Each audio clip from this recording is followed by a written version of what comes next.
असतो मा सद्गमय तमसो मा ज्योतिर्गमय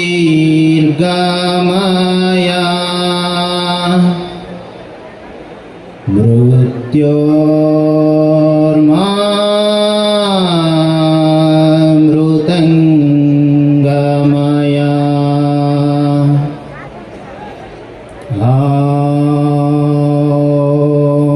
शांति शांति शांति।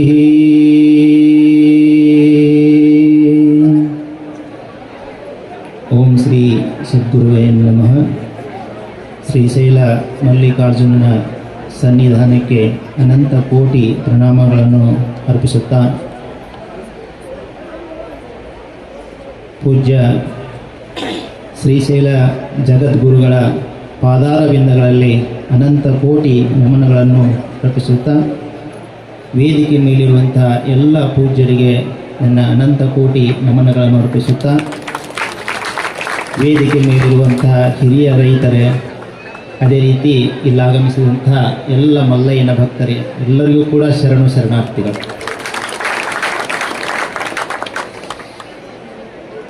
ಇದು ನನ್ನ ಜೀವನದ ಒಂದು ಸೌಭಾಗ್ಯದ ದಿನ ಮತ್ತು ಸೌಭಾಗ್ಯದ ಕ್ಷಣ. ಈ ಒಂದು ಕ್ಷಣಕ್ಕೆ ವೇದಿಕೆಯನ್ನು ಹಿಂದಿನಿಂದಲೇ ಕಲ್ಪಿಸ್ತಾ ಬಂದಿರುವಂಥವರು ನಿಮಗೆಲ್ಲ ಆಧ್ಯಾತ್ಮಿಕ ಬೀಜವನ್ನು ಬಿತ್ತಿದಂತಹ ಪೂಜ್ಯ ಶ್ರೀ ಸಿದ್ದೇಶ್ವರಪ್ಪಾಜಿಯವರು. ಒಂದು ಬಾರಿ ನಾವು ಅಪ್ಪವ್ರ ಹತ್ರ ಇದೇ ರೈತರ ಸಮಸ್ಯೆಯನ್ನು ತೆಗೆದುಕೊಂಡು ಹೋಗಿದ್ವಿ. ಅವರು ಒಂದು 2 ಗಂಟೆ ನಮ್ಮ ಜೋಡಿ ಚರ್ಚೆ ಮಾಡಿದರು. ಪ್ರಶ್ನೆಗಳ ಮೇಲೆ ಪ್ರಶ್ನೆ ಹಾಕ್ತಾ ನಾವೇನು ತಲೆಯಾಗಿ ಇಟ್ಕೊಂಡು ಹೋಗಿದ್ದೀವಿ ಎಲ್ಲ ತಲೆ ಖಾಲಿ ಮಾಡಿಬಿಟ್ಟು, ಖಾಲಿ ಮಾಡಿದಾಗನೇ ಮನುಷ್ಯ ಏನು ಮಾಡ್ತಾನೆ, ಹುಡುಕಕ್ಕೆ ಶುರು ಮಾಡ್ತಾನೆ ಮುಂದೆ ಎಲ್ಲಿ ಅದ ಏನದ ಅಂತ. ಅವಾಗ ಅಪ್ಪವ್ರ ಲಿಂಗೈಕ್ಯರ ಆದಮೇಲೆ ಅವರ ಜನ್ಮಸ್ಥಳವಾದಂಥ ಬಿಜ್ಜರಿಗೆಗೆ ಹೋಗೋದು ಬಂತು. ಅಪ್ಪವ್ರಿಗೆ ಮೂಲವಾಗಿ ಪ್ರೇರಣೆ ನೀಡಿದಂಥ ಒಂದು ಸ್ಥಳ ಅದು ಸನ್ಯಾಸಪ್ಪನ ಮಠ ಅಂತ.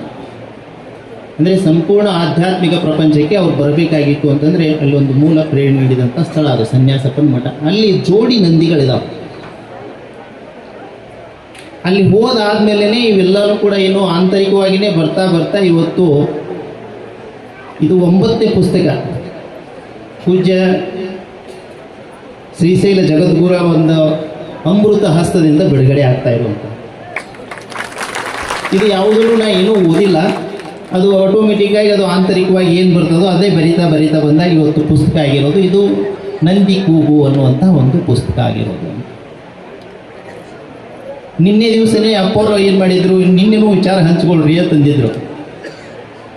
ಆದರೆ ನನಗೇನು ಅನ್ನಿಸ್ತು, ಇಲ್ಲ ನಾವು ಪ್ರೇಕ್ಷಕರಾಗಿ ಅಲ್ಲಿ ಕೂತು ಕೇಳಬೇಕು ಅಪ್ಪವ್ರ ಮಾತು ಬದಲ ಅಂತೇಳಿ ವಿಚಾರ ಮಾಡಿ ನಿನ್ನೆ ಅಲ್ಲಿ ಕೂತಿದ್ದೆ ನಾನು. ಅದಕ್ಕಿಂತ ಮುಂಚೆ ಕೆಲವೊಬ್ಬರು ಇಲ್ಲಿ ಮಾತನಾಡುವಾಗ ಪ್ರಸ್ತಾಪ ಮಾಡಿದಂಥ ಮುಖ್ಯ ವಿಚಾರಪ್ಪ ಅಂತಂದ್ರೆ ರೈತರೇ ಮಕ್ಕಳಿಗೆ ಕನ್ಯೆ ಕೊಡಕತ್ತಿಲ್ಲ. ಇವತ್ತು ಹೆಂಗೆ ಆಗ್ಯದಪ್ಪ ಅಂತಂದರೆ ಎಲ್ಲರೂ ಇನ್ನೊಬ್ಬರಿಗೆ ಏನು ಮಾಡಬೇಕಪ್ಪ ಅಂತಂದರೆ ಒಂದು ರೀತಿ ವಿಜ್ಞಾಪನೆಯನ್ನು ಮಾಡ್ಕೋಬೇಕಂತ ಒಂದು ಪರಿಸ್ಥಿತಿ ಬಂದದ. ರೈತರ ಮಕ್ಕಳಿಗೆ ಕನ್ಯೆ ಕೊಡ್ರಿ, ಎಷ್ಟು ಮಂದಿ ಕನ್ಯೆ ಕೊಡ್ತೀರಿ, ಕೈ ಎತ್ರಿ ಅನ್ನುವಂಥದ್ದು. ನಿನ್ನೆ ದಿವಸ ಕೈ ಎತ್ತರ ಅಂದ್ಕೊಳ್ಳಿ ಒಂದು 4-5 ಮಂದಿ ತಾಯಂದ್ರೆ ಎತ್ತಿದ್ರು, ಮತ್ತೊಂದು 10-15 ಜನ ಕೈ ಎತ್ತಿದ್ರು. ಹಾಗಿದ್ರೆ ಇಲ್ಲಿ ಮೂಲ ಪ್ರಶ್ನೆ ಇರೋದು ಇಂಥ ಪರಿಸ್ಥಿತಿ ಯಾಕೆ ಬಂತು ಅಂತ. ಇದಕ್ಕೆ ಉತ್ತರ ಕಂಡುಕೊಂಡ್ರೆ ಮುಂದೆ ಏನಾಗ್ತದಪ್ಪ ಅಂದ್ರೆ ರೈತರ ಮಕ್ಕಳಿಗೆ ಕನ್ಯೆ ಸಿಗ್ತದ. ಅದಕ್ಕೆ ಉತ್ತರ ಕಂಡುಕೊಳ್ಳಾರ್ದೇ ನೀವು ಕೇವಲ ರೈತರ ಮಕ್ಕಳಿಗೆ ಕನ್ಯೆ ಕೊಡ್ರಿ ಅಂದ್ರೆ ಕನ್ಯೆ ಸಿಗಕ್ಕೆ ಸಾಧ್ಯತೆ ಇಲ್ಲ.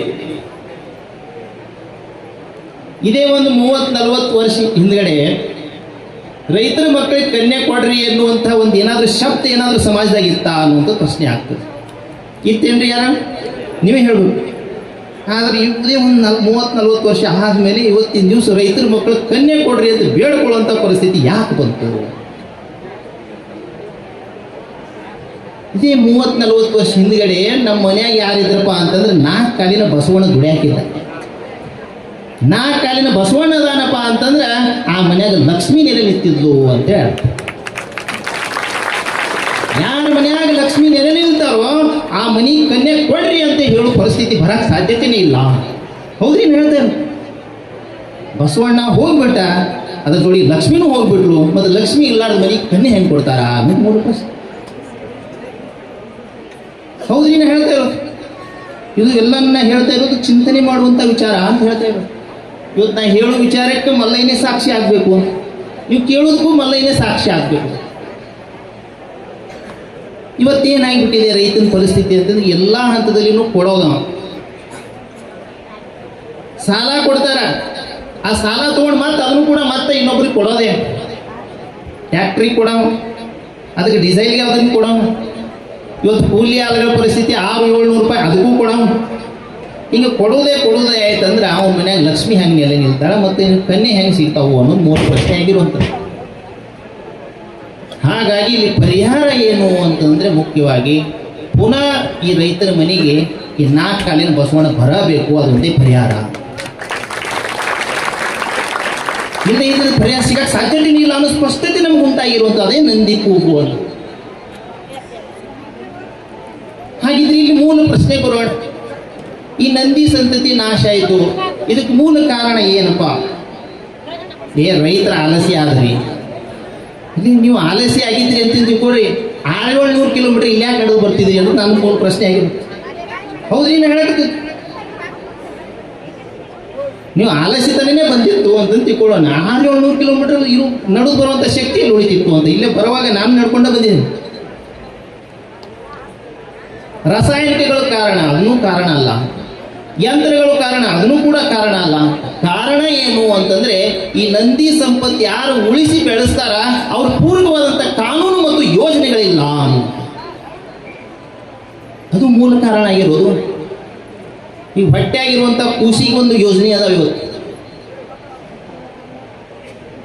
ಮಕ್ಕಳಿಗೆ ಶಾಲೆಗೊಂದು ಯೋಜನೆ ಅದ, ವೃದ್ಧಾಪ್ಯ ವೇತನ ಅಂತೇಳಿ ಅವ್ರಿಗೊಂದು ಯೋಜನೆ ಅದ. ಅದ್ರಾಗ ಸರ್ಕಾರಿ ನೌಕರು ಅಂತೇಳಿ ಬಂದ್ರಂತ ತಿಳ್ಕೊಳ್ರಿ. ಒಮ್ಮೆ ಸರ್ಕಾರಿ ನೌಕರಿ ಸಿಕ್ತು ಅಂತಂದ್ರೆ ಸಾಯ್ತಾನ ಅವ್ರಿಗೆ ಪಗಾರ, ಮತ್ತು ಅವ ಸತ್ ಅಂತಂದ್ರೆ ಅವ್ರಿಗೆ ಹಿಂದಿಗೂ ಪಗಾರ. ಹೌದ್ರಿ, ಇದೇ ಕಾನೂನು ಅಂತ ಹೇಳ್ತಾ ಇರೋದು ನಾವು. ಮತ್ತು ಎಲ್ಲರ ತಲೆಯಾಗ ಏನು ಬರ್ತದ? ಅವ್ರ ಮನ್ಯಾಗ ಲಕ್ಷ್ಮಿ ಅದಾಳ, ಅವ್ರಿಗೆ ಕನ್ಯಾ ಕೊಡೋನು ಅಂತೇಳಿ ವಿಚಾರ ಬಂದೇ ಬರ್ತದೆ ಸಾಮಾನ್ಯವಾಗಿ. ಹೌದ್ರಿ ನಾ ಹೇಳಕತ್ತೀನಿ. ಹೌದಾ ವಾಸ್ತವಿಕ ಸ್ಥಿತಿ.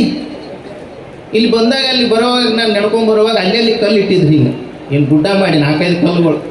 ಯಾರೋ ಒಬ್ರು ತಾಯಾರ ಏನೋ ಮಾತಾಡ್ಕೊಳಕತ್ತಿದ್ರು. ಏನಪ್ಪ ಅಂತಂದ್ರೆ ಇಲ್ಲ ನೌಕರಿ ಇರೋ ಗಂಡು ಸಿಗಲಿ ಅಂತೇಳಿ ಇಟ್ಟಾರ ಅಂತ.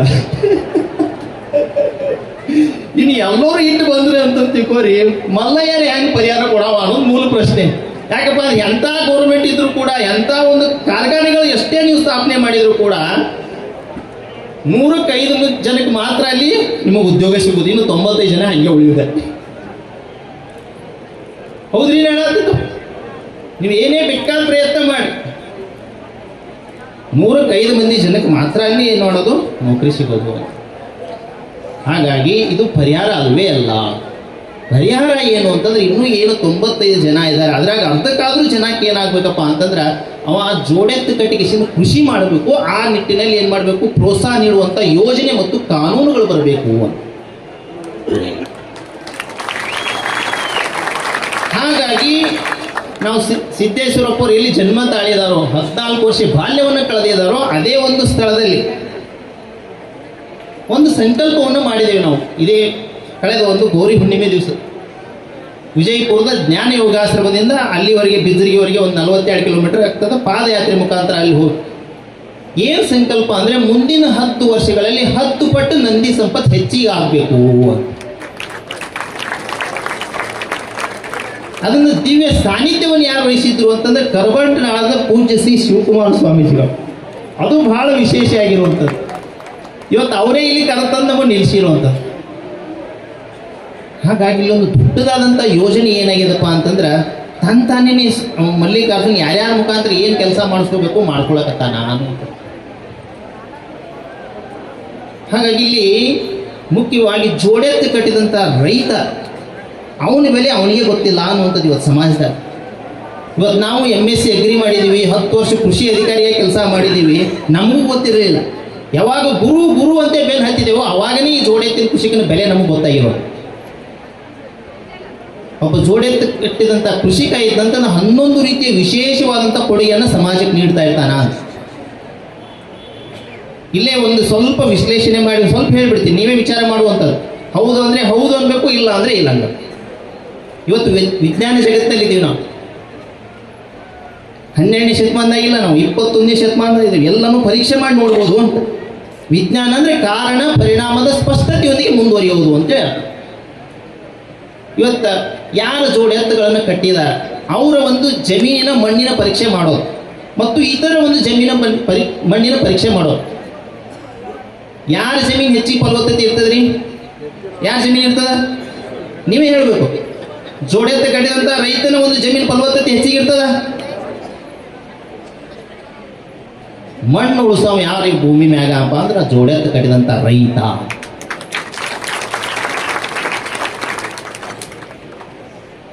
ಇನ್ನು ಎರಡನೇದು ಏನಪ್ಪಾ ಅಂತಂದ್ರೆ ನೀರು ಉಳಿಸೋವ ಅಂತೇಳಿ. ಇದು ಬಹಳ ವಿಚಾರ ಇರುವಂಥದ್ದು. ಜೋಡೆತ್ತಿ ಕಟ್ಟಿದಂಥ ರೈತನ ಜಮೀನಿನಲ್ಲಿರುವಂಥದ್ದು ಏನು, ಜಮೀನಿನಲ್ಲಿ ನೀರು ಇಟ್ಕೊಳ್ಳುವಂಥ ಸಾಮರ್ಥ್ಯ ಎಷ್ಟದ ಅಂತೇಳಿ ನಾವು ಪರೀಕ್ಷೆ ಮಾಡಿ ನೋಡೋದು. ಮತ್ತು ಇತರರ ಜಮೀನಿನ ಮಣ್ಣಿನ ಪರೀಕ್ಷೆ ಮಾಡಿ ನೋಡಿದೆವು ಅಂತ ತಿಳ್ಕೊಳ್ಳೋಣ, ನೀರು ಹಿಡಿದಿಟ್ಕೊಳ್ಳೋ ಸಾಮರ್ಥ್ಯ. ಮತ್ತು ಯಾರು ಜೋಡೆತ್ತು ಕಟ್ಟಿ ಕೃಷಿ ಮಾಡ್ತಿರ್ತಾರ ಆ ಮಣ್ಣಿನಲ್ಲಿ ಏನಾಗ್ತದ, ನೀರು ಹಿಡಿದಿಟ್ಕೊಳ್ಳುವಂಥ ಸಾಮರ್ಥ್ಯ ಇರ್ತದ.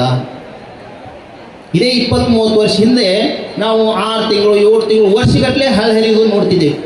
ಇವತ್ತೇನಾಗತ್ತದ ರೀ, ದೊಡ್ಡ ಮಳೆ ಬಿದ್ದರೂ ಕೂಡ 1 ವಾರ 15 ದಿವಸ ಹಳ್ಳ ಹರಿದು ನೋಡವತ್ತೀವಿ. ಯಾಕಾಯ್ತು ಹಿಂಗ?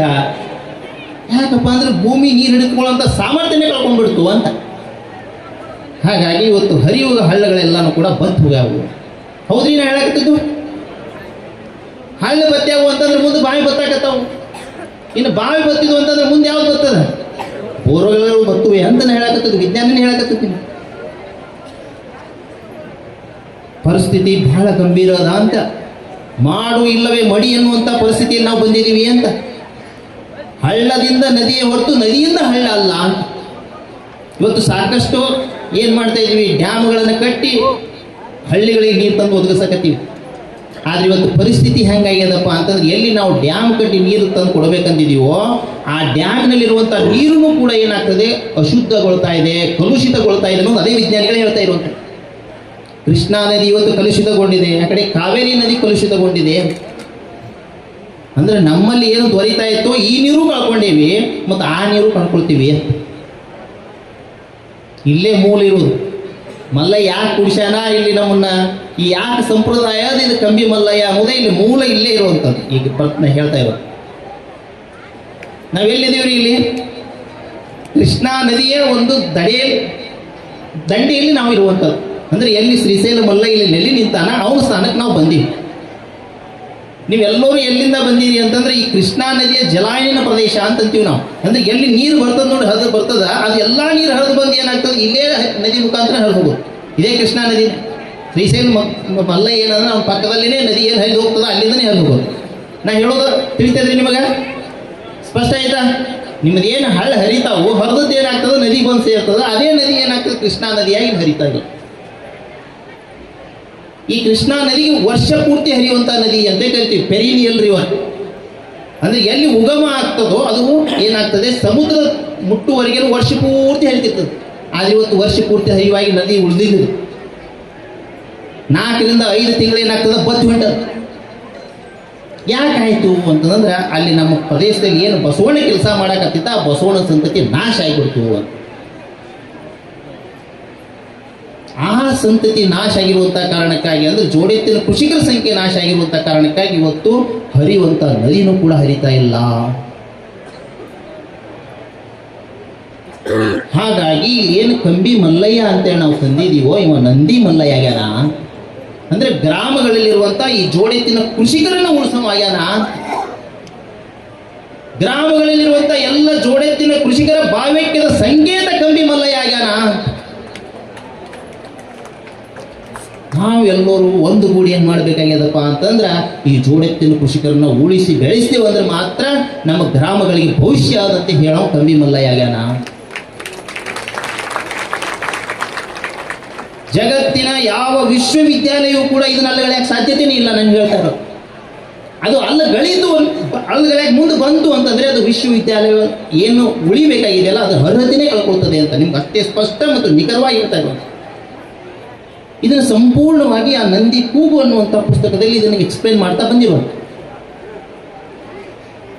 ಇನ್ನು ಮೂರನೇದು ಉತ್ತಮ ಆಹಾರ ಯಾರ ಮನ್ಯಾಗ ಅದ ಅಂತ ಹುಡುಕಿದ ಮತ್ತು ಜೋಡೆತ್ತಿನ ಕೃಷಿಕರ ಮನ್ಯಾಗನೇ ಇರು. ಯಾಕಂದ್ರೆ ಭೂಮಿಯಾಗ ಸತ್ವ ಇತ್ತಂತಂದ್ರೆ ಅದು ಬೆಳೆದಾಗ ಅನ್ನದಾಗೂ ಕೂಡ ಸತ್ವ ಇರಕ್ಕೆ ಸಾಧ್ಯತೆ ಅದು. ಹೋಗ್ತೀರಿ ನಾ ಹೇಳಾಕತ್ತಿದ್ದು ಇವತ್ತು 20 ಕಟ್ಟಾಕ್ ಬಂದೀವಿ, ಯಾವುದೇ ಎತ್ತವಲ್ಲಿವಿ. ಯಾಕೆ? ಬಸವಣ್ಣ ಸಂತತಿ ನಾಶ ಆಗಿರೋದು. ಮತ್ತೆ ಬೆಳೆ ವೈವಿಧ್ಯತೆ ಅಂದ್ರೆ ಯಾವ ಬೇರೆ ಬೇರೆ ಕಾಳಗಳನ್ನು ಹಿಡಿದಿಟ್ಟು ಮುಂದಿನ ಒಂದೇನಾಗ್ತದೆ ವರ್ಷಕ್ಕೆ ಮತ್ತೆ ಬಿತ್ತಾಕ್ ಬರ್ತಾವ ಅಂತ ಹಿಡ್ಕೊಳ್ಳೋ ಯಾವಪ್ಪ ಅಂದ್ರೆ ಜೋಡೆತ್ತು ಕಡಿದಂತ ರೈತನೇ ಆಗಿರ್ತಾನ ಅಂತ. ಹೌದ್ರಿ ನಾ ಹೇಳಕತ್ತಿದ್ದು. ಯಾವ ಟ್ಯಾಕ್ಟ್ರಿ ಅವಲಂಬಿಸಿ ಕೃಷಿ ಮಾಡ್ತಾ ನಾವು ಏನಾದರೂ ಬೀಜ ಇಟ್ಕೊಳ್ಳುವಂಥ ಒಂದು ಸಂಸ್ಕೃತಿ ಉಳಿಸೋಕೆ ಸಾಧ್ಯತೆ ಅದ. ವಿಚಾರ ಮಾಡಿ ನೋಡ್ರಿ ನೀವು ಹೇಳ್ತಾರೆ. ಸೂತ್ರ ಒಂದರ ಕಡೆಯಲ್ಲೇ ಅಳಿಯದ ಅಂತ ನಂದಿ ಉಳಿಸ್ತೇವೆ ಅಂದ್ರೆ ಎಲ್ಲ ಉಳಿದ್ಬಿಡ್ತದ. ಜೀವ ವೈವಿಧ್ಯತೆ ಅಂತಂತೀವಿ. ಇತರ ಪ್ರಾಣಿ ಪಕ್ಷಿಗಳು ಎಲ್ಲ ಜೀವ ಸಂಕುಲಗಳು ಉಳಿದು ಬೆಳೆದಿದೆ ಏನಪ್ಪ ಅಂತಂದ್ರೆ ನಂದಿಯಿಂದನೇ. ಒಂದು ಬಗಸಿ ಸೆಗಣಿ ಏನಾದರೂ ಭೂಮಿ ಮ್ಯಾಗ ಬಿತ್ತು ಅಂತಂದ್ರೆ ಅದೆಷ್ಟೋ ಕೋಟಿ ಜೀವರಾಶಿಗಳು ಬದುಕೋತಾವ. ಹೌದ್ರಿ ಹೇಳಾಗ್ತಿತ್ತು? ಹೌದಾ? ಒಂದೇ ಒಂದು ದಿವಸ ಏನು ಕಸಾಯಿಖಾನೆಗೆ ಹೋಗುವಂಥ ನಂದಿಯನ್ನು ಉಳಿಸ್ಕೊಂಡಿವಿ ಅಂತಂದ್ರೆ ಅದ್ರ ಜೋಡಿ ಎಷ್ಟೋ ಕೋಟ್ಯಾಂತರ ಜೀವರಾಶಿಗಳನ್ನು ಕೂಡ ನಾವು ಬದುಕಿ ಉಳಿಸ್ಕೊಂಡೇವಿ ಅಂತ ಅರ್ಥ. ಹೌದ್ರಿ ಹೇಳಾಗ್ತಿತ್ತು? ದೇಸಿ ಆಕಳು ಅಂತೇಳಿ ನಾವು ಹೇಳ್ತೀವಿ. ನಾವು ಜೋಡೆತ್ತಿನ ಕೃಷಿಯನ್ನು ಉಳಿಸದೆ ಈ ದೇಸಿ ಆಕಳಗಳನ್ನು ಉಳಿಸಕ್ಕೆ ಸಾಧ್ಯತೆಯೇ ಇಲ್ಲ. ಯಾವ ಊರಾಗ ಇವತ್ತು ಜೋಡೆತ್ತಿನ ಕೃಷಿಕರ ಸಂಖ್ಯೆ ಹೆಚ್ಚಿಗೆ ಅದ ಅಲ್ಲೇ ದೇಸಿ ಆಕಳಗಳು ಕೂಡ ಹೆಚ್ಚದವ. ಒಪ್ತೀರಿ ತಾಳೆ? ಒಪ್ಪೋದ? ಯಾರು ಎಷ್ಟು ಮಂದಿ ಇಲ್ಲೇ ಇದ್ದೀರಿ? ಎಷ್ಟು ಮಂದಿ ನಿಮ್ಮ ಊರಾಗ ಈ ಜರ್ಸಿ ಆಕಳದ ಏನು ಹೋರಿಗಳನ್ನು ನೀವು ಎಷ್ಟು ಕಟ್ಟಿ ಸಾಕಿ ಒಕ್ಕಲ್ತನ ಮಾಡತ್ತೀರಿ ಹೇಳಿ ನೋಡೋಣ. ಇವತ್ತಿಗಾದ್ರೂ ಕೂಡ ನಮ್ಮ ದೇಸಿ ಆಕಳಿಂದ ಏನು ಹುಟ್ಟಿರ್ತಾವಲ್ಲ ಅದೇ ಕರುಗಳನ್ನು ಸಾಕಿ ನಾವು ಎತ್ಕೊಳ್ ಮಾಡಿ. ಹೌದ್ರಿ ನಾ ಹೇಳೋದು? ಹಾಗಾಗಿ ನಮ್ಮ ದೇಸಿ ಆಕಳು ಉಳಿಸ್ಬೇಕಾಗಿತ್ತು ಅಂತಂದ್ರೆ ನಾವು ಜೋಡೆತ್ತಿನ ಕೃಷಿಕರನ್ನು ಉಳಿಸಲೇಬೇಕು. ಯಾವಾಗ ನಾವು ಜೋಡೆತ್ತಿನ ಕೃಷಿಕರನ್ನ ಮರೆತು ಕೇವಲ ಹಾಲಿಗಾಗಿ ನಾವು ಪ್ರೋತ್ಸಾಹ ನೀಡಕ್ಕೆ ಶುರು ಮಾಡಿದೆವು, ಸರ್ಕಾರ ಪ್ರೋತ್ಸಾಹ ನೀಡಕ್ಕೆ ಶುರು ಮಾಡಿತು, ಅವಾಗ ದೊಡ್ಡ ಕೆಚ್ಚಲು ಇಲ್ಲದ ಅವತ್ತು ಹುಡುಕಕ್ಕೆ ಶುರು ಮಾಡಿದೆವು. ಅವಾಗ ನೀವು ಜರ್ಸಿ ಎಚ್ಚಪ್ ಅಂತೇಳಿ ವಿದೇಶಿ ದನಗಳು ಇಲ್ಲಿ ಬಂದಿರುವಂಥದ್ದು.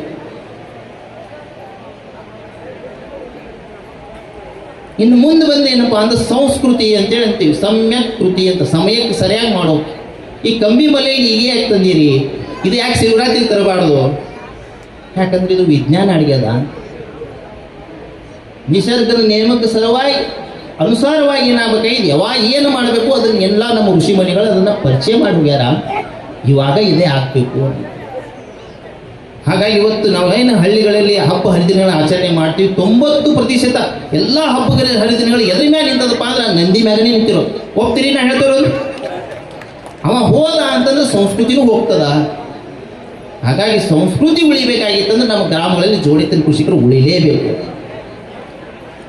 ಇನ್ನು ಕೂಡು ಕುಟುಂಬ ವ್ಯವಸ್ಥೆ ಅಂತ ಕೂಡಿರೋದು. ಯಾವ ಊರಾಗ ಇನ್ನೂ ಜೋಡೆತ್ತಿನ ಕೃಷಿಕರ ಸಂಖ್ಯೆ ಹೆಚ್ಚಿಗೆ ಅದ ಅಲ್ಲೇ ಕೂಡು ಕುಟುಂಬಗಳು ಕೂಡ ಹೆಚ್ಚಿಗೆ ಅದಾವು ಅಂತ. ಹೋಗ್ತೀರಿ ನಾ ಹೇಳೋದು?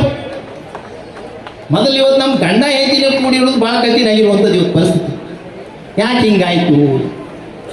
ಈ ನಂದಿ ಸಂತತಿ ಎಷ್ಟೆಲ್ಲ ನಾಶ ಆಗುತ್ತಾ ಹೋಯಿತು, ಈ ಒಂದು ಸಂಸಾರ ವ್ಯವಸ್ಥೆನೂ ಕೂಡ ನಾಶ ಆಗಕ್ಕೆ ಶುರು ಮಾಡ್ಯದ ಅಂತೇಳಿ ಅರ್ಥ. ಇನ್ನು ಗ್ರಾಮಗಳಲ್ಲಿ ಉದ್ಯೋಗ, ಯಾವ ಊರಾಗ ಜೋಡೆತ್ತಿನ ಕೃಷಿಕರ ಸಂಖ್ಯೆ ಹೆಚ್ಚಿಗೆ ಅದ ಅಲ್ಲೇ ಇನ್ನೂ ಬಡಿಗೆರು ಉಳ್ದ. ಹೋಗ್ತೀರಿ ನಾ ಹೇಳೋದು? ಯಾಕಂದ್ರೆ ಬಡಿಗೆರು ಹೋಗೇ ಬಿಡ್ತಾರೆ ಅಂತಂದ್ರೆ ಜೋಡೆತ್ತಿನ ಕೃಷಿಕರು ಹೋದ್ರೆ ಬಡಿಗೆರು ಹೋಗ.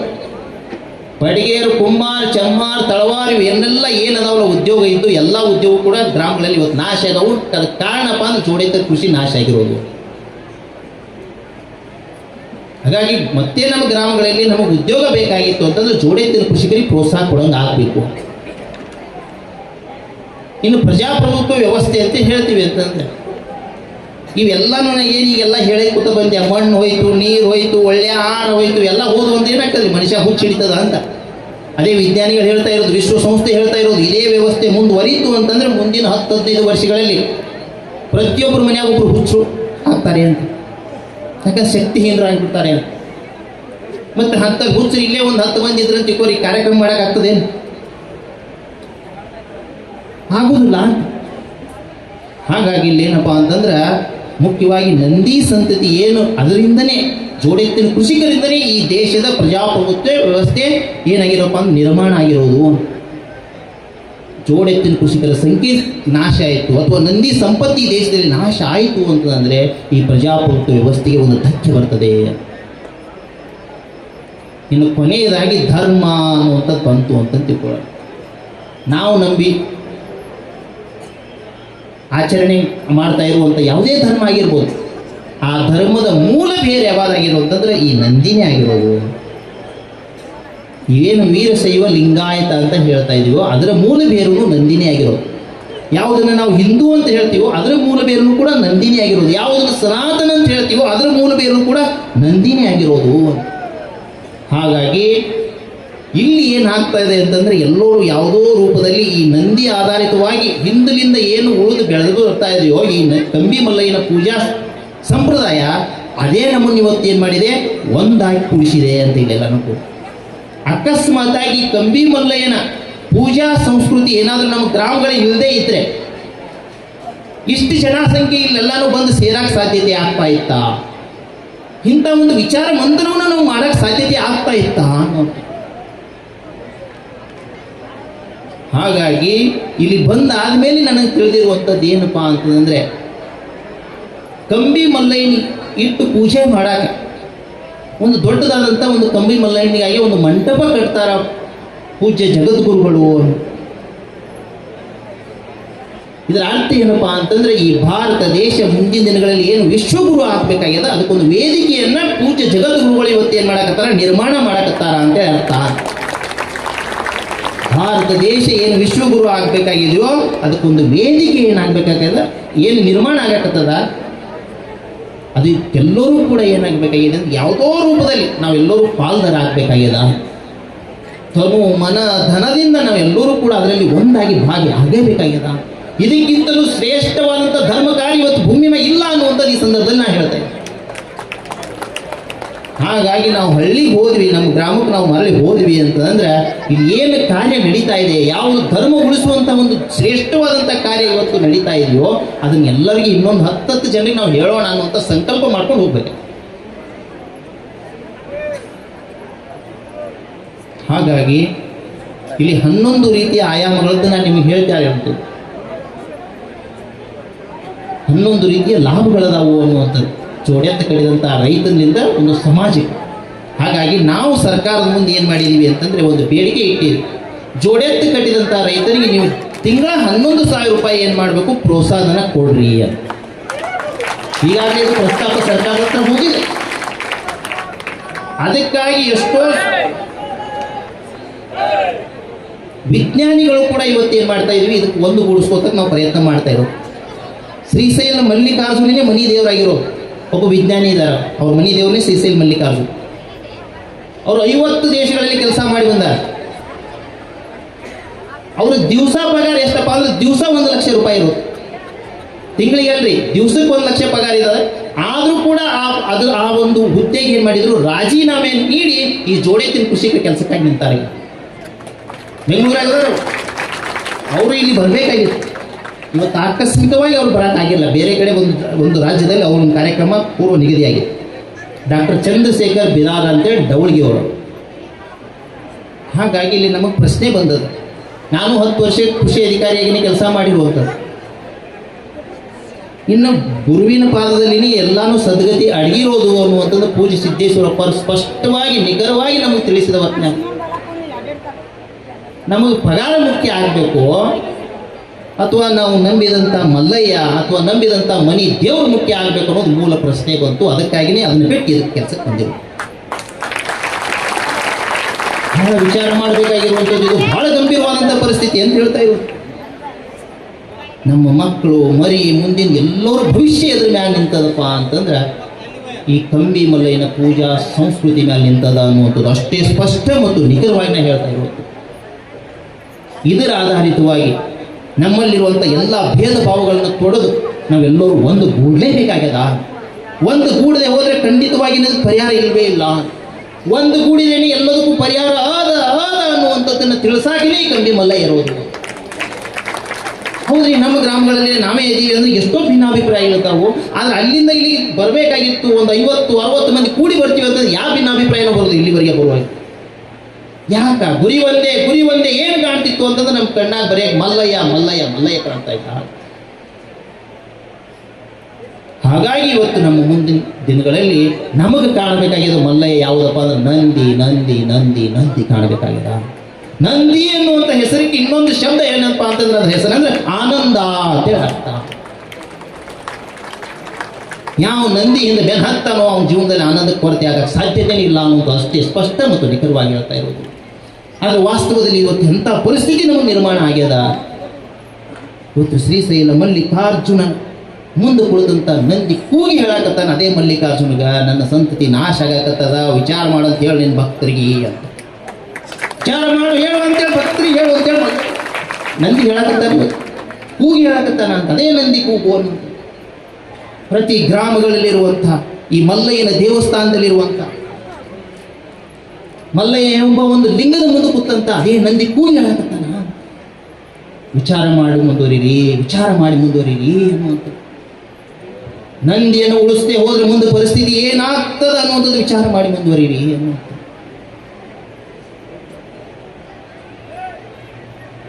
ಹಾಗಾಗಿ ಇವತ್ತು ಏನೋ ಜಗತ್ತಿನಲ್ಲಿ ಒಂದು ಧರ್ಮ ಸಂಕಟ ಉಂಟಾಗೋದದ, ದೊಡ್ಡದಾದಂಥ ಒಂದು ಸಮಸ್ಯೆ ಉಂಟಾಗೋದದ.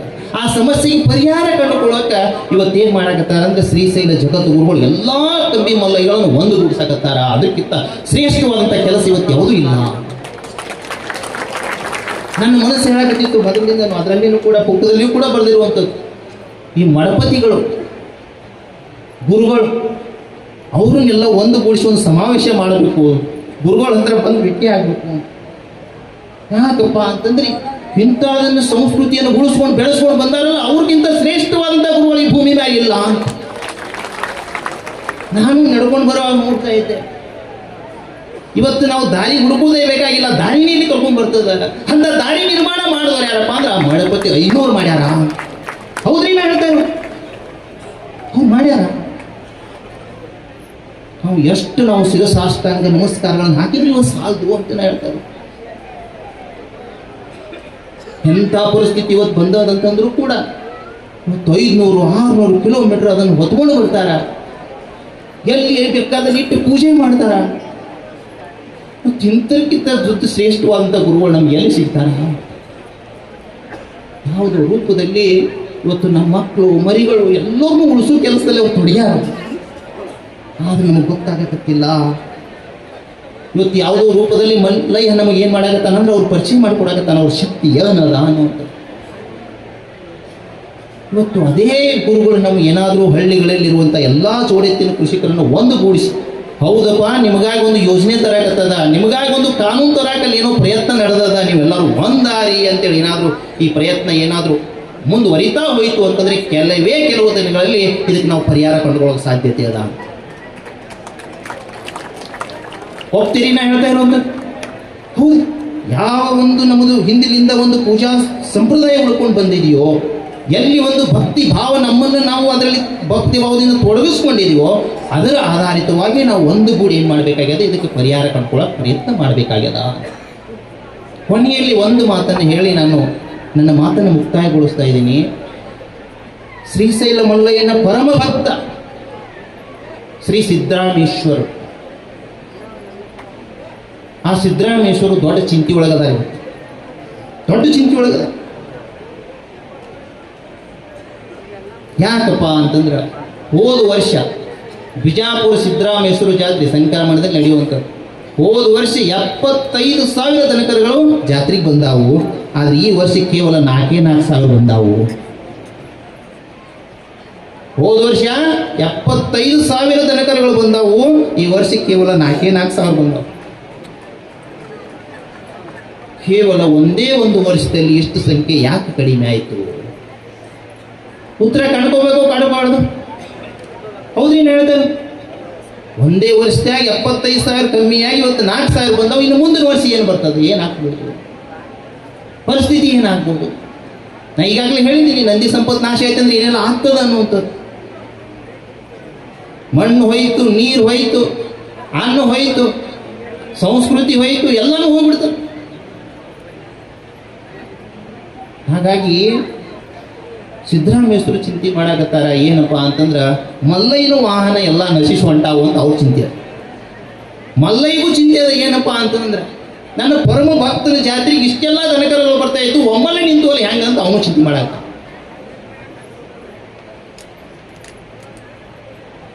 ಮತ್ತಿನ್ನು ಅವರೇ ಚಿಂತೆ ಮಾಡಿದ್ರೆ ಅವರೇ ಉತ್ತರ ಕಂಡುಕೊಳ್ಳಬೇಕಲ್ಲ. ಯಾರ ಮುಖಾಂತರ ಕಂಡು ಹಿಡಿಯೋರು? ನಮ್ಮ ಮುಖಾಂತರನೇ ಹಿಡಿಯೋರು. ಹಾಗಾಗಿ ಹುಡುಕಾಕತ್ತಾರೋ ಎಲ್ಲಿ ಅದಾರ ನನ್ನ ಭಕ್ತರು ಉಳಿಸೋರು, ಇದನ್ನ ಎಲ್ಲಿ ಅದಾರ ಅಂತ ಹುಡುಕಾಕತ್ತಾರೆ, ಎಲ್ಲ ಕಡೆ ಹುಡುಕಾಕತ್ತಾರೆ. ಹೌದು, ನಾ ಅದೀನಿ ಅಂತಂದ್ರೆ ಸಾಕು, ಮಲ್ಲಯ್ಯ ಮತ್ತು ಸಿದ್ದರಾಮೇಶ್ವರ ನಮ್ಮ ಮುಖಾಂತರ ಕೆಲಸ ಮಾಡ್ತಾರ ಅಂತ ನಿಮ್ಗೆ ಹೇಳ್ತಾ ಇದ್ದೀನಿ. ನಮ್ಮ ಮುಖಾಂತರನೇ ಕೆಲಸ ಮಾಡ್ತಾರೆ. ಹಾಗಾಗಿ ಇದನ್ನು ಯಾವುದೂ ಕೂಡ ಪೂರ್ವ ನಿಯೋಜನೆಯಿಂದ ಯಾವ ಕೆಲಸವೂ ನಾವು ಇಲ್ಲಿವರೆಗೆ ಮಾಡಿಲ್ಲ. ಯಾವಾಗ ಅಪ್ಪವರು ಒಂದು ನಮಗೆ ದಾರಿ ತೋರ್ಸಕ್ಕೆ ಶುರು ಮಾಡಿದರು, ಹಂತದಲ್ಲಿ ಎಲ್ಲೆಲ್ಲಿ ಹೋಗಿ ಏನೇನು ವಿಷಯ ಮುಟ್ಟಿಸ್ಬೇಕು ಅಷ್ಟೇ ಮುಟ್ಟಿಸಾಕ ನಮಗೆ ಏನು ಮಾಡ್ಯಾರಪ್ಪ ಅಂತಂದ್ರೆ ಅವಕಾಶವನ್ನು ಕಲ್ಪಿಸಿಕೊಟ್ಟಾರ. ಹಾಗಾಗಿ ಇಲ್ಲಿ ಬಂದಾದ್ಮೇಲೆ ನಿನ್ನೆ ದಿವಸನೇ ಒಂದು ವಿಚಾರ ಬಂತು. ಏನಪ್ಪ ಅಂತಂದ್ರೆ ಇವತ್ತು 4,000 ದನಗಳು ಅಷ್ಟೇ ಬಂದು, ಹೋದ ವರ್ಷ 75,000, ಈ ಸಲ 4,000. ಆ ಜಾತ್ರೆ ಉಸ್ತುವಾರಿ ಸಂಪೂರ್ಣವಾಗಿ ನೋಡ್ತಾ ಇರೋರು ಯಾರಪ್ಪ ಅಂದ್ರೆ ಬಸವನಗೌಡ ಯತ್ನಾಳ್ ಅವರು. ಹಾಗಾಗಿ ವಿಚಾರ ಏನು ಬಂತಪ್ಪ ಅಂತಂದ್ರೆ ಇವತ್ತು ಮಲ್ಲಯ್ಯ ಮತ್ತು ಸಿದ್ದರಾಮೇಶ್ವರ ಹೇಳಕತ್ತಾರ, ಇದಕ್ಕೆ ಪರಿಹಾರ ಕಂಡುಕೊಂಡೆ ಮುಂದಿನ ನಿಮ್ಮ ಪರಿಹಾರ ಏನೇ ಇತ್ತು ಅನ್ನೋರು ಕಂಡುಕೊಳ್ಳೋಕೆ ನೀವು ಪ್ರಯತ್ನ ಮಾಡ್ರಿ ಅನ್ನುವಂಥ ತಿಳಿಸ್ಯಾರ. ಅದಕ್ಕಾಗಿ ಬುಕ್ಕ ಹೇಳಿ ನಿಮ್ಗೆ ಅರ್ಪಿಸ್ತಾ ಇದ್ದೀನಿ ಅಂತೇಳಿ ಹೇಳಿಬಿಡೋಣ ಅಂತೇಳಿ ನಾಳೆ ಓದ್ಕೊಳ್ಳಿ ಅದೇ ಕೆಲಸ ಮಾಡಬೇಕು ಅಂತ ಇದನ್ನು ಪರಿಹಾರ ಕಂಡುಕೊಳ್ಳೇಬೇಕು ಅನ್ನುವಂಥದ್ದು ನಿಮ್ಗೆ ಹೇಳ್ತಾರೆ. ಪರಿಹಾರ ಕಂಡುಕೊಳ್ಳದೆ ಹೋದ್ರೆ ಮುಂದೆ ದಾರಿ ಮಾಡಿ ಕೊಡೋದೇ ಇಲ್ಲ ಅನ್ನುವಂಥದ್ದು ಮಲ್ಲಯ್ಯ ಮತ್ತು ಸಿದ್ದರಾಮೇಶ್ವರರು. ಯಾಕಪ್ಪ ಅಂದ್ರೆ ಇದು ಗಂಭೀರವಾದ ಪರಿಸ್ಥಿತಿ ಅಂತ, ಯಾರೋ ಒಬ್ಬರು ಸಮಸ್ಯೆ ಅಲ್ಲ ಅಂತ, ಪ್ರತಿಯೊಬ್ಬರು ಸಮಸ್ಯೆ ಆಗಿರೋದು ಅಂತ ಇದೆ. ಪ್ರತಿಯೊಬ್ಬರು ಸಮಸ್ಯೆ ಆಗಿರೋದು ಸಮಾಜದಲ್ಲಿ. ಹಾಗಾಗಿ ಇವತ್ತು ನಾಳೆ ನಾವು ಮುಂಜಾನೆ ಓದ್ಕೊಳ್ಳೇನೆ ಮೊದಲು ಅದನ್ನು ಬುಕ್ಕ ಅರ್ಪಿಸೋದು. ಅದು ಅರ್ಪಿಸೋದಕ್ಕಿಂತ ಮುಂಚೆ ಶ್ರೀಶೈಲ ಜಗದ್ಗುರುಗಳ ಪಾದಗಳಲ್ಲಿ ಇದನ್ನು ಚರಣ ಕಮಲಗಳಲ್ಲಿ ಅರ್ಪಿಸಬೇಕು ಅನ್ನೋ ಇವತ್ತು ಅರ್ಪಣೆ ಮಾಡಿ ಆಗ್ಯದ. ಅಪ್ಪವ್ರು ನಿನ್ನೆ ಮಾತಾಡುವಾಗ ಹೇಳಿದರು, ಏನು ಇದು ನಾಭಿ ಕೇಂದ್ರ, ಹೊಂಕಳ ಕೇಂದ್ರ ಅನ್ನುವಂಥದ್ದು. ಹೊಂಕಳ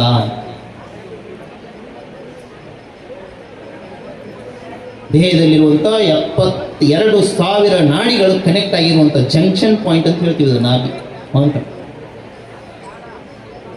ನೀವು ಅಂತೇಳಿ ಏನಾದರೂ ಉಚ್ಚಾರ ಮಾಡಿದ್ರಿ ಅಂತ ತಿಳ್ಕೊಳ್ಳೋಣ, ಅದರ ಕಂಪನಿ ಎಲ್ಲಿ ಆಗ್ತದೆ? ಈ ಹೊಂಕಳಕ ಉಂಟಾಗುತ್ತೆ. ಅನ್ನುವಂಥ ಶಬ್ದ ನೀವು ಉಚ್ಚಾರ ಮಾಡಿದ್ರಿ ಅಂತಂದ್ರೆ ಹೊಂಕಳಕ ಉಂಟಾಗುತ್ತೆ. ಮತ್ತೆ ಎಲ್ಲಿ ಭಾಗದಲ್ಲಿ ಉಂಟಾಗಕ್ಕೆ ಸಾಧ್ಯತೆ ಇಲ್ಲ. ಜಗತ್ತಿನಾಗ ಯಾವುದೇ ವ್ಯಕ್ತಿ ಅನ್ನುವಂಥ ಶಬ್ದ ಸರಿಯಾಗಿ ಉಚ್ಚಾರ ಮಾಡೋಕೆ ಶುರು ಮಾಡಿದೆ ಅಂದ್ರೆ ಅದು ಹೊಂಕಳಕ ಆಗುತ್ತೆ. ಹೊಂಕಳ ಬಿಟ್ಟು ಬೇರೆ ಕಡೆ ಆಗಕ್ಕೆ ಸಾಧ್ಯತೆಯೇ ಇಲ್ಲ. ಹಾಗಾಗಿ ಇದು ಅನ್ನುವಂಥ ಶಬ್ದ ಯಾವುದಪ್ಪ ಅಂದ್ರೆ ರುದ್ರನ ಶಬ್ದ. ಅದಕ್ಕಾಗಿಯೇ ನಾವು ಪರ್ವಂತರ ಆಡುವಾಗ ಏನು ಮಾಡ್ತೀವಿ? ರುದ್ರ ಅನ್ನುವಂಥ ಶಬ್ದ ಹೊರಬರ್ತದ.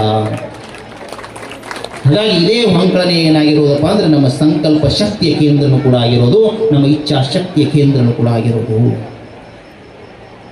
ಹಾಗಾಗಿ ಈ ಸಂಕಲ್ಪ ಶ್ರೇಷ್ಠವಾದಂಥ ಈ ಸಂಕಲ್ಪ ಶಕ್ತಿಯ ಕೇಂದ್ರದಲ್ಲಿ ನಾವು ಇವತ್ತು ನಾವು ಬಂದು ಕುಂತಿದ್ದೀವಿ ಅನ್ನೋದು. ಹಾಗಾಗಿ ನಮ್ಮಲ್ಲಿ ವೀರತ್ವ ಜಾಗೃತಿಯಾದಂಥ ಒಂದು ಶ್ರೇಷ್ಠವಾದಂಥ ಒಂದು ಕೇಂದ್ರದಲ್ಲಿ ನಾವು ಬಂದು ಕೂತಿದ್ದೀವಿ ಅನ್ನೋದು. ಹಾಗಾಗಿ ನಮ್ಮಲ್ಲಿ ಏನೆಲ್ಲ ವೀರತ್ವ ಅನ್ನುವಂಥ ಜಾಗೃತಿ ಆಗ್ತದೋ ಅದೆಲ್ಲರೂ ಕೂಡ ನಂದಿ ಸಂಪತ್ತನ್ನು ಉಳಿಸಿ ಬೆಳೆಸೋಕೆ ನಾವೆಲ್ಲರೂ ಕೂಡ ಏನು ಮಾಡಬೇಕು? ವಿನಿಯೋಗ ಮಾಡಬೇಕು. ಈ ನಿಟ್ಟಿನಲ್ಲಿ ಸ್ವಲ್ಪ ಇವತ್ತಿನ ದಿವಸ ನನ್ನ ಜೀವನದಲ್ಲಿ ನನಗೆ ಸಾಧ್ಯವಾದಷ್ಟು ತನು ಮನದಿಂದ ಈ ನಂದಿ ಸಂಪತ್ತನ್ನು ಉಳಿಸೋಕೆ ನಾ ಪ್ರಯತ್ನ ಮಾಡ್ತೀನಿ ಅಂತಂದ್ರೆ ಸಾಕು.